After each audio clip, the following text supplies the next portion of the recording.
नमस्ते दोस्तों, मैं ध्रुव कुमार डीसी लेस में फिर से आपका स्वागत करता हूं। आज हम लोग चर्चा करेंगे कि इंसान गद्दारी क्यों करता है, धोखा क्यों देता है, विश्वासघात क्यों करता है, इसकी वजह क्या है। इसे हमें समझना होगा, क्योंकि जो भी व्यक्ति कभी वो अच्छा होता है तो कभी बुरा बन जाता है। ऐसा क्यों होता है? क्या ये वास्तव में ऐसा होता है कि क्या परिस्थितियाँ होती है जिसके कारण वो गद्दारी करता है? आपको ये समझना होगा। कोई भी इंसान शुरू से धोखेबाज नहीं होता है। उसके पीछे क्या कारण होते हैं? सबसे पहला कारण होता है धन। अगर किसी के पास पर्याप्त धन हो, उसे ये पता रहे कि हमें धन की कितनी आवश्यकता है, हमको धन को कैसे खर्च करना है, कैसे मैनेज करना है, तो उनके जीवन में बहुत सारी समस्याएं इससे ही समाप्त हो जाएगी। आप ये समझिए कि मान लीजिए कि बच्चा जब बड़ा होता है, जब वो यानी कुछ पैसे कमाने लगता है, जब वो पैसा कमाना स्टार्ट करता है तो उसके मन में पहले से आशा ही होती है कि हम मम्मी पापा का सेवा करेंगे, हम उसको यानी जो परेशानियां जीवन में हुए वो उसका हल करेंगे, उसका समाधान करेंगे।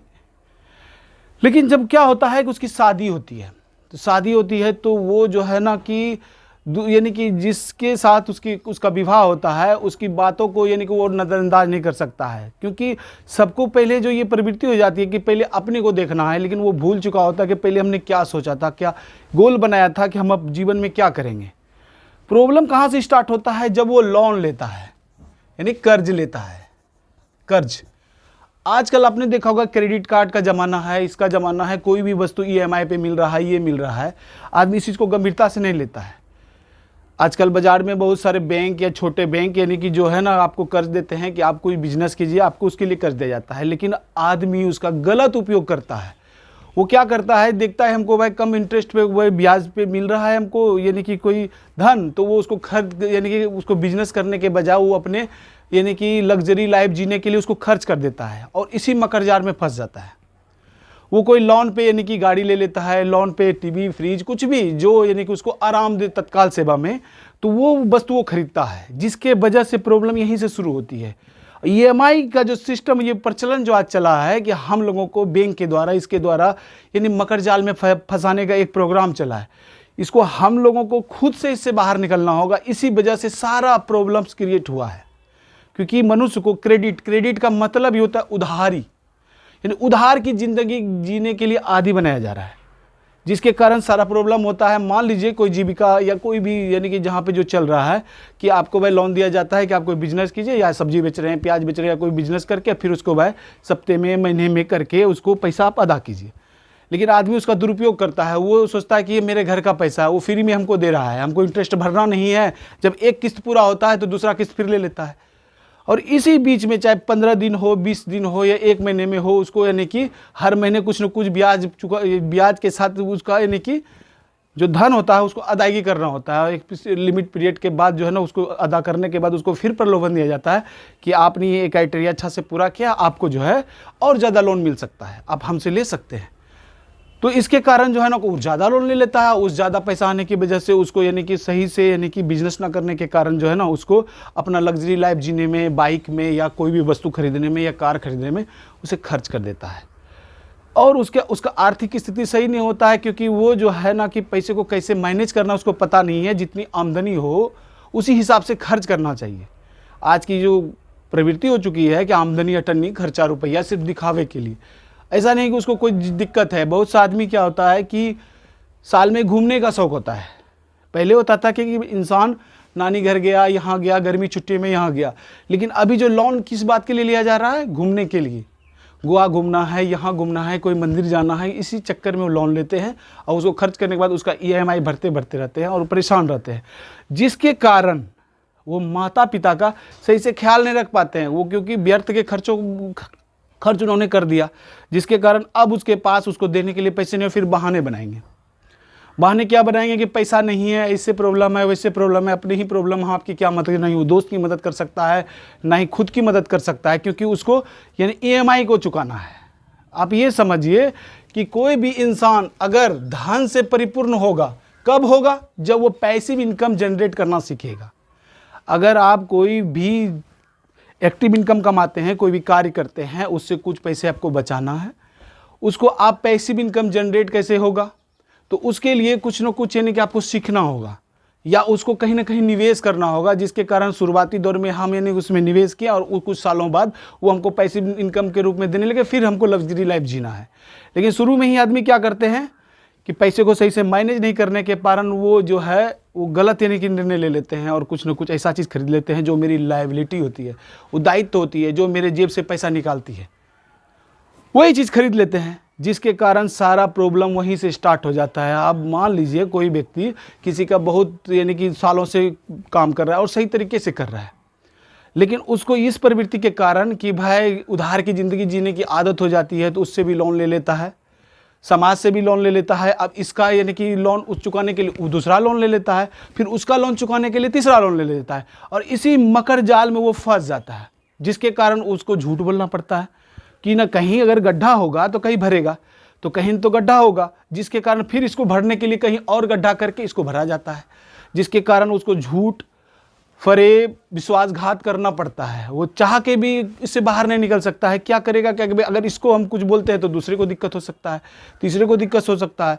तो ये सारा प्रॉब्लम जो होता है ना, सारा प्रॉब्लम इस कर्ज की वजह से होता है, जो क्रेडिट के वजह से होता है। जो क्रेडिट वो लेता है मार्केट से और उसको सही से फुलफिल नहीं करने के कारण आदमी जो है गद्दार भी बनता है, धोखा भी देता है, विश्वासघात, ये सारा सिस्टम जो है ना इसी पे डिपेंड है।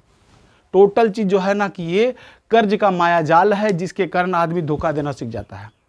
अब धोखा देने के बाद इंसान की एक प्रवृत्ति होती है कि वो कभी भी अपनी गलती को कभी नहीं स्वीकार सकता है। वो हमेशा जो है ना कि दूसरों की गलतियों को ढूंढते रहेगा, उसका गलती, उसके कारण अपनी गलती को कोई नहीं स्वीकारता है। जिस दिन इंसान अपनी गलती को स्वीकारने लगेगा तो वो इस मकर जाल में फंसेगा ही नहीं। वो इस चीज़ को समझेगा कि ये ज़रूरी नहीं है लग्जरी लाइफ हमें जीना है, लेकिन कब जीना है, जब हम पैसिव इनकम कमाएंगे। और पैसिव इनकम कब कमाएंगे, जब हम बचत करेंगे और बचत के पैसे को निवेश करेंगे, और उस निवेश का पैसा मेरा इतना यानी कि मेरा पैसा काम कर रहा होगा, जिसके कारण हमें इतना धन होगा कि हम अपना लग्जरी लाइफ जी सकते हैं।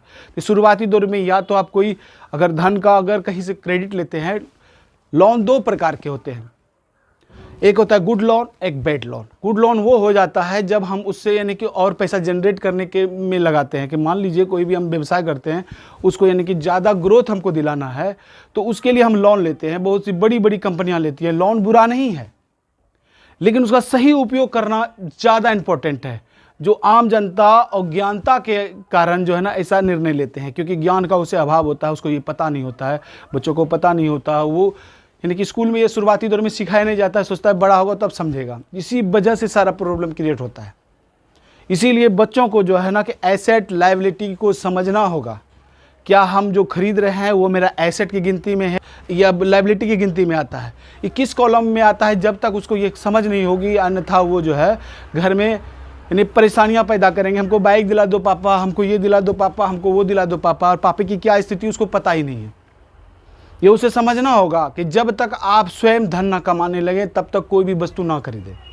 कर्ज लेके तो बिल्कुल ना खरीदे, कुछ दिन बाद हम खरीदेंगे। अगर हमको कोई चीज़ चाहिए तो उसके लिए हम बचत करेंगे, बचत को फिर निवेश करेंगे, तब हम खरीदेंगे। अन्यथा आप हमेशा जो सोच रहे हैं ना, कोई भी कृत्रिम वस्तु हम खरीदते हैं तो हमें सुख प्रदान करेगा, वो क्षण भर का सुख देगा, हमेशा के लिए नहीं दे सकता है।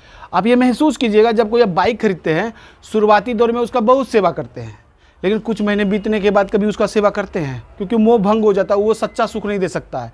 सच्चा सुख यानी कि आपके पास 1 पैसा का लोन नहीं है, समझिए कि आप तभी सुखी इंसान है। कोई भी इंसान कितना भी करोड़ों का संपत्ति बना ले, लेकिन उसके पास अगर कर्ज है, उसको रात को नींद सही से नहीं आ रहा है, तो वो धनवान नहीं, वो गरीब है, वो अमीर कभी नहीं बन सकता है।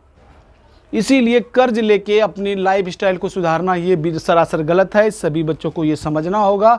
और कर्ज के कारण ही हम अपने माता पिता को धोखा देते हैं, हम सबको धोखा देते हैं। कर्ज लेके हम कोई कुछ खरीद लेते हैं, लेकिन हम मान लीजिए अपनी जिम्मेदारी से भागते हैं, पिताजी को बीमार है या कुछ भी है, उसकी सेवा नहीं कर सकते हैं, या कुछ भी घर में आपसी विवाद होता है, सिर्फ धन के कारण होता है। और धन इसलिए प्रॉब्लम होता है क्योंकि धन को मैनेज नहीं कर सकते हम लोग, कर्ज लेके अपनी ज़िंदगी जी रहे हैं।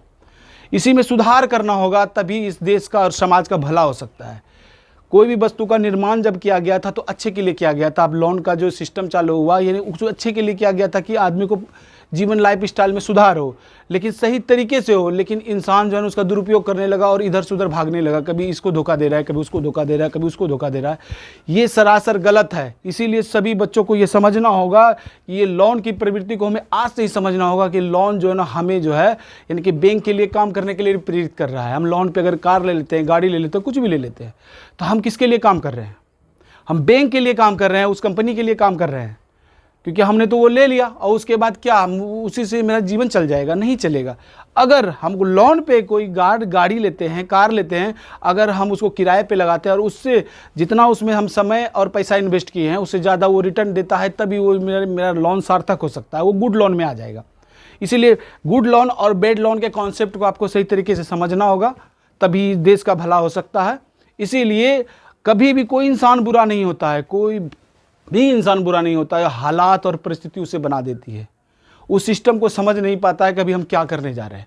आज जो हम छोटा छोटा लोन ले रहे हैं, कभी बड़ा लोन में ये तब्दील होगा और बड़ा लोन तब्दील होने के बाद हमें लग्जरी लाइफ जीने की आदत हो जाएगी, जिसके कारण हम उसको चुका नहीं पाएंगे, क्योंकि हमारा एसेट नहीं बढ़ रहा है, सिर्फ लायबिलिटी बढ़ रहा है, जिसके कारण हमें परेशानी हो सकती है और हम यानी कि अच्छे रिश्तों को भी खराब कर सकते हैं इसी वजह से। इसीलिए हमें लोन नहीं लेना चाहिए। इसलिए सारा यानी कि सिस्टम जो है, जितना भी चीज़ है, आदमी जो भी गलत कर रहा है, अपने माता पिता को धोखा दे रहा है, किसी को धोखा दे रहा है, क्योंकि धन को वो ज़्यादा खर्च कर देता है पहले ही, जिसके कारण वो सबको देख नहीं पाता है।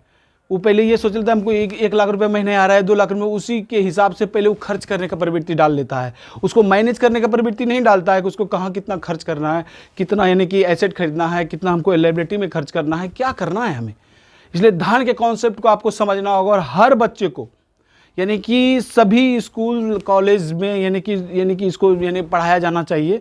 इसका शुरुआत डीसीएलएस ने किया है। सभी कोचिंग सेंटर, सभी स्कूल में जाके यानी कि इस विषय में चर्चाएं हो रही है और हमारे शिक्षक उसको बता रहे हैं ताकि उसको इस विषय में सही से शुरू से ज्ञान हो। सब कुछ उपलब्ध है मार्केट में, सब कुछ उपलब्ध है, लेकिन उस दिशा की ओर अग्रसर करने के लिए सभी कोई सही से प्रयास नहीं कर रहे हैं, जिसके वजह से बच्चों को यानी कि अभी से ही आदत ये लग जाए कि नहीं क्या सही क्या गलत है, उसको ये पता चल जाए तो उसका जीवन सुखमय हो सकता है। इसी के साथ ही आज का ये टॉपिक समाप्त होता है। धन्यवाद।